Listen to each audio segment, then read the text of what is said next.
बिस्मिल्लाहिर्रहमानिर्रहीम। बेटा आज हम टाइप्स ऑफ मैट्रिसेस की दूसरी क्लास ले रहे हैं और उसमें हम पहली आज की क्लास की जो हम एक टाइप पढ़ेंगे वो है जीरो या नल मैट्रिक्स। जीरो या नल मैट्रिक्स, जीरो और नल मैट्रिक्स को समझना बहुत ज्यादा आसान है। जिस मैट्रिक्स में तमाम एलिमेंट जीरो हो, जिस मैट्रिक्स में तमाम एलिमेंट जीरो हो उसे जीरो या नल मैट्रिक्स कहते हैं। देखिए मेरा बेटा, ये पहले तो इसका ऑर्डर बताएं। इसका ऑर्डर क्या है बेटा? इसकी रॉस कितनी है? दो रॉस हैं, ऐसे और ऐसे, और इसका कॉलम कितना है मेरा बेटा? एक है। तो ये 2 बाय 1 का मैट्रिक्स है, लेकिन सारे एलिमेंट क्या है बेटा? जीरो है। ये कितने बाय कितने का है? 2 बाय 2 का ये एक मैट्रिक्स है, और सारे एलिमेंट कितने हैं बेटा? क्या है इसमें? जीरो है। ये 3 नहीं 2 बाय, पहले रोज बताते हैं, 2 बाय 3। तो ये भी क्या है? इसके सारे एलिमेंट जीरो। जिस मैट्रिक्स के तमाम एलिमेंट जीरो हो उसे जीरो मैट्रिक्स कहते हैं। कोई मुश्किल, कोई परेशानी? अगली टाइप पढ़ते हैं बेटा। अगली टाइप जरा डिटेल में हम समझेंगे। Diagonal matrix. डायगोनल मैट्रिक्स क्या होता है? डायगोनल मैट्रिक्स एक स्क्वायर मैट्रिक्स होता है। स्क्वायर मैट्रिक्स का क्या मतलब है? हमने कल पढ़ा था कि जिसकी रॉस और कॉलम बराबर हो, जिसकी रॉस और कॉलम बराबर हो। मिसाल के तौर पर मैं एक डायगोनल मैट्रिक्स लिख रहा हूं 2। अभी मैं पूरा डायगोनल नहीं लिख रहा, मैं स्क्वायर मैट्रिक्स लिख रहा हूं 2 3 4 5। क्या ये स्क्वायर मैट्रिक्स है? क्या इसकी रॉस और कॉलम बराबर है? मैं एक और स्क्वायर मैट्रिक्स लिखता हूं 5 6 7 8 9 10। क्या ये स्क्वायर मैट्रिक्स है?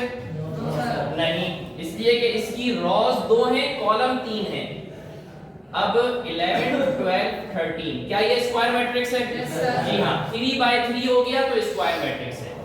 स्क्वायर मैट्रिक्स डायगोनल मैट्रिक्स कब बन जाता है? जब इसके तमाम एलिमेंट्स जीरो हो, जब इसके तमाम एलिमेंट्स जीरो हो एक्सेप्ट सिवाय इसके कि उसका एटलीस्ट 1 एलिमेंट ऑफ डायगोनल जो स्क्वायर मैट्रिक्स का डायगोनल क्या होगा बेटा? ये वाली लाइन, ये कहलाता है डायगोनल। किसी भी मैट्रिक्स, स्क्वायर मैट्रिक्स का डायगोनल जो है ना, ये तिरछी, ये जो है ना, ये जो पेयर बने, जीरो, ये भी जीरो, ये भी जीरो, ये भी जीरो, सब जीरो होना चाहिए। डायगोनल मैट्रिक्स के अलावा सब जीरो हो। डायगोनल इस स्क्वायर मैट्रिक्स में जो डायगोनल है उसके अलावा सब जीरो हो। ठीक है? स्क्वायर मैट्रिक्स का ये जो तिरछी लाइन है उसके अलावा सब जीरो हो, तो फिर हम उसको क्या बोलेंगे? Diagonal matrix. क्या बोलेंगे मेरा बेटा? Diagonal matrix. लेकिन इस पट्टी पर भी अगर कोई एक आध जीरो हो तो चल जाएगा, एक नंबर होना चाहिए, एक के अलावा बाकी सब हो, यानी 5 9 13, तब भी ये डायगोनल कहलाएगा। लेकिन अगर 9 की जगह पे जीरो हो, 5 की जगह पे जीरो हो, सिर्फ 13 जीरो ना हो, यानी इस जगह पे कोई ना कोई नंबर हो, तब भी इसको हम क्या बोलेंगे? डायगोनल। दोबारा डेफिनेशन पढ़ते हैं। A square matrix, diagonal matrix is a square matrix. Diagonal matrix उस स्क्वायर मैट्रिक्स को कहते हैं जिसके तमाम एलिमेंट जीरो हो, जिसके तमाम एलिमेंट जीरो हो एक्सेप्ट बजाय उसके, किसके? At least 1 element of diagonal. वो जो स्क्वायर मैट्रिक्स का जो ऐसा जो रास्ता है जिसको डायगोनल कह रहे हैं, एक है डायगोनल मैट्रिक्स, एक है डायगोनल मैट्रिक्स। डायगोनल मैट्रिक्स के अंदर ये वाली जो लाइन है इसे सिर्फ कहते हैं डायगोनल। इसमें भी जीरो हो लेकिन एक नंबर जीरो ना हो। इसमें कोई नंबर भी हो सकता है और जीरो भी हो सकता है, लेकिन एक नंबर कोई ना कोई होना चाहिए। एक बंदा कोई ना, एक सिपाही कोई ना कोई होना चाहिए जो इधर कोई ना कोई जीरो के बगैर हो, कोई ना कोई नंबर हो। ठीक है? अब मैं 2 मिसालें लिखता हूं, आप मुझे बताएंगे कि ये डायगोनल मैट्रिक्स है या नहीं। पहले तो आप ये मुझे बताएं कि 5 2 3 9 क्या ये डायगोनल मैट्रिक्स है? नहीं, ये स्क्वायर मैट्रिक्स तो है, लेकिन इस स्क्वायर मैट्रिक्स को डायगोनल बनने के लिए यहाँ 0 यहाँ 0, क्या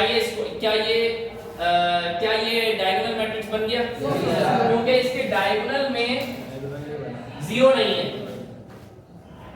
या कम से कम एक नंबर। अब बताएं क्या ये डायगोनल है? क्योंकि 9 मौजूद है, यहां इस डायगोनल पे कोई ना कोई नंबर मौजूद होना चाहिए, ठीक है? क्या ये डायगोनल मैट्रिक्स कहलाएगा?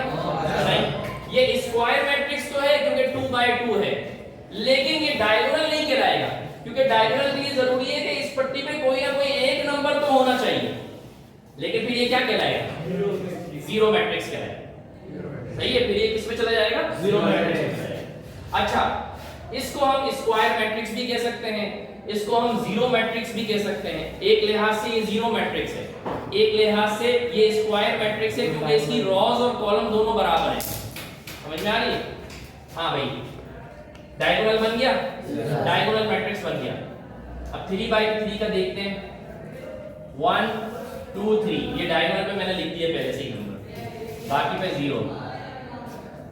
हाँ भाई, ये एक डायगोनल मैट्रिक्स है। जी हाँ, ये डायगोनल मैट्रिक्स है। अब डायगोनल मैट्रिक्स की समझ में आ रही है बेटा? डायगोनल मैट्रिक्स कोई परेशानी तो नहीं है। अब डायगोनल मैट्रिक्स की दो किस्में निकल कर आती हैं। एक किस्म है स्केलर मैट्रिक्स। स्केलर मैट्रिक्स में डायगोनल एलिमेंट्स आर सेम। ये जो डायगोनल के जो नहीं, जब तक कि आप इसके एलिमेंट को सेम ना कर दें, बाकी हर जगह 0 होना जरूरी है डायगोनल के लिए, सिवाय डायगोनल वाली पट्टी के। डायगोनल मैट्रिक्स के लिए इस पट्टी के अलावा सब जगह 0 होना जरूरी है।